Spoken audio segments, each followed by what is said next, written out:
Boss, may tanong ka ba sa battery na matagal na na-stock at napabayaan? Panoorin mo to bago ka magkamali.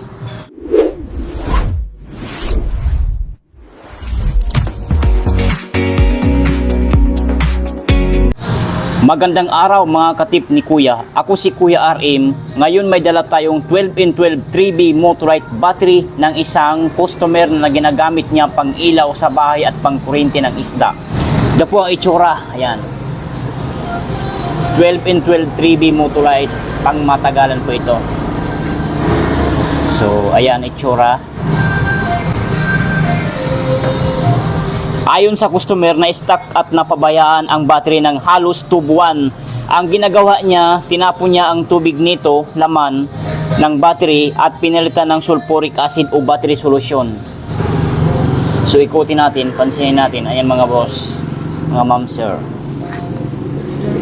Puno po ang paglagay niya ng tubig. Dapat dito lang yan. Dapat dito lang yan siya. Ayan.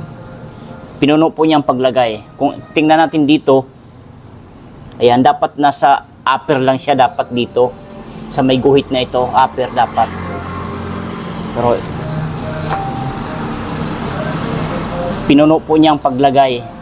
So, hindi dapat ganito ang tamang paglagay ng battery solution o sulfuric acid. Punuin mo. Kasi ipapacharge pa ito, matatapon ito.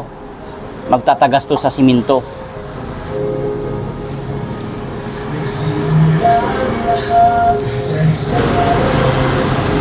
Mga boss, mali po ito. Hindi po dapat tinatapon ang tubig ng battery.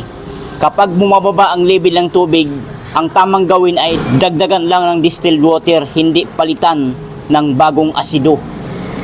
Kapag itinapon ang dating laman at pinalitan ng puro sulfuric acid, pwedeng masira ang plates ng battery.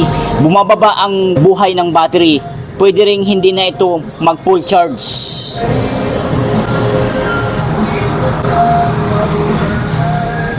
So ititester natin gamit itong battery analyzer. Plus positive.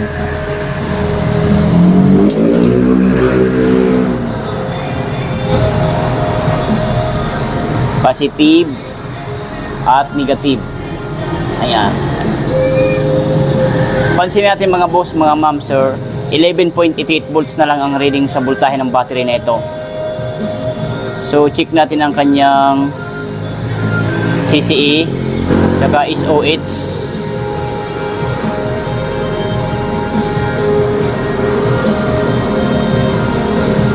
So pansinin natin, good recharge pa naman siya.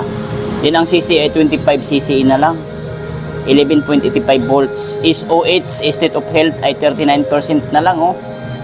SOC, state of charge, 0%. R resistance, 93.63. Napakataas. So ito, try natin i-charge ito, i-observe natin. Sana lang makarecover ang battery na ito after charging. So kulay orange ang light indicator ng battery analyzer. Ayan. So next, tanggalin na natin. So, i-charge natin ito gamit ang tamang battery charger at oobserbahan kung tatanggap pa ba ng charge. Dito natin malalaman kung may pag-asa pa o kailangan na palitan. Pero bago natin i-charge ito, mga boss, mga ma'am sir, kailangan natin bawasan muna ang kanyang tubig kasi hindi po pwede i-charge natin agad na puno. Bawasan natin siya. So buksan natin tong 6 na takip na kulay dilaw.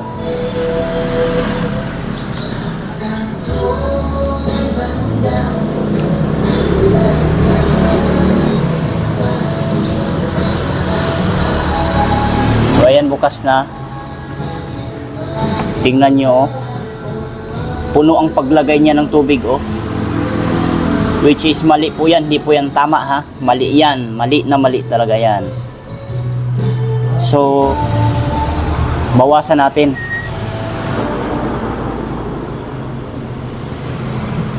Di magkakasya pagka ganito malaki. So, kumuha kayo ng anong tawag dito? Yung ginagamit ng mga nurse at doktor, pangturok.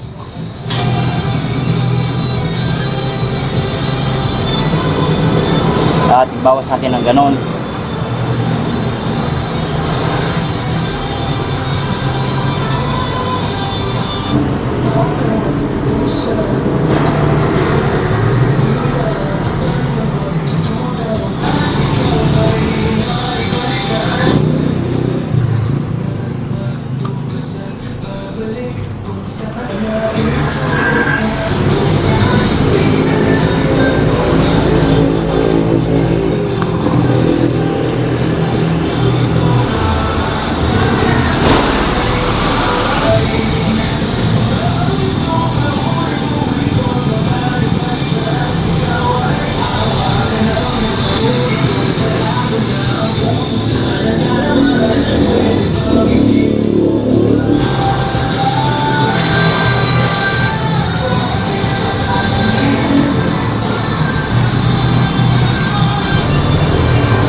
Ganyan lang dapat mga boss, oh.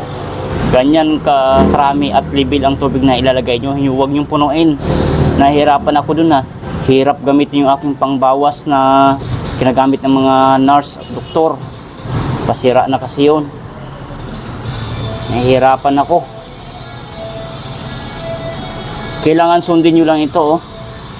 Itong upper na to. Kita nyo naman yung upper na yan, yung guhit na yan. Huwag nyo nang sobran kasi ang ginawa ni sir, pinuno niya, oh. Grabe naman. Diyan lang, oh. Yan, oh. Sa upper lang, oh. Hirapan tuloy ako.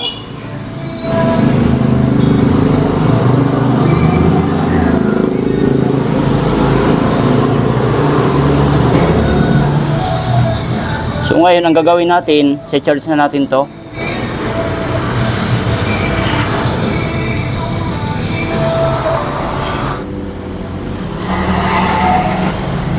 So may nakasaksak pa, may naka-charge kasi, oh, ayan. Tanggalin natin. Patayin mo natin dito.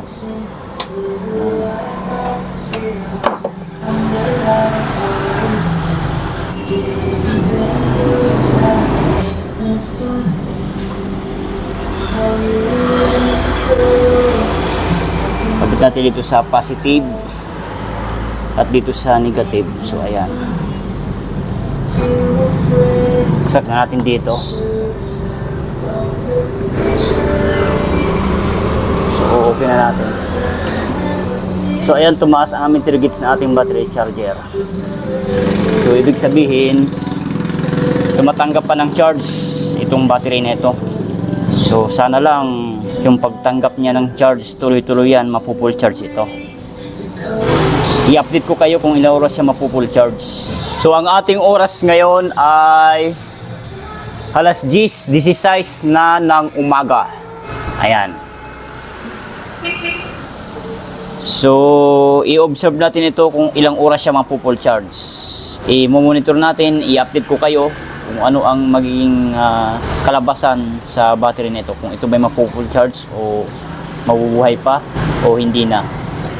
5 hours something later. Ito na mga boss, mga madam, mga sir. Ang update sa battery natin siya na charge kaninang alas 10:16 ng umaga. So ang ating oras ngayon ay alas 3:18 na ng hapon. So nandito pa rin nating battery naka-charge magmula kanina at hanggang ngayon. Naka 5 oras siyang pagsa-charge. So ngayon atin itong sabay-sabay na aalamin kung ito nga ba ay napupull charge na. So unang-una, patayin natin dito. Bam! Tapos dito bunutin natin. Hindi ito. Tanggalin natin. At titest natin gamit ang battery analyzer. Kakabit natin sa negative. Yan. At dito sa positive. So yan.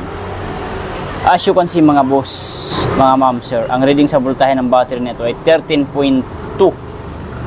So silipin natin ang kanyang CCE at saka SOH. Battery test, regular flooded, CCE, then 40, then testing. Titigan naman puti, huwag kukurap. Boom! Pansinin natin mga boss, mga ma'am sir. Replace po ang nakalagay dito. Then ang kanyang CCE ay 30 CCE na lang. Ibig sabihin ng CCE, cold cranking amps. Yung starting power baga niya na dapat ay mataas to para mataas ang spark. Then ang kanyang voltahe ay 13.21 volts. Ang SOH niya, ibig sabihin ng SOH, state of health, 56% na lang oh.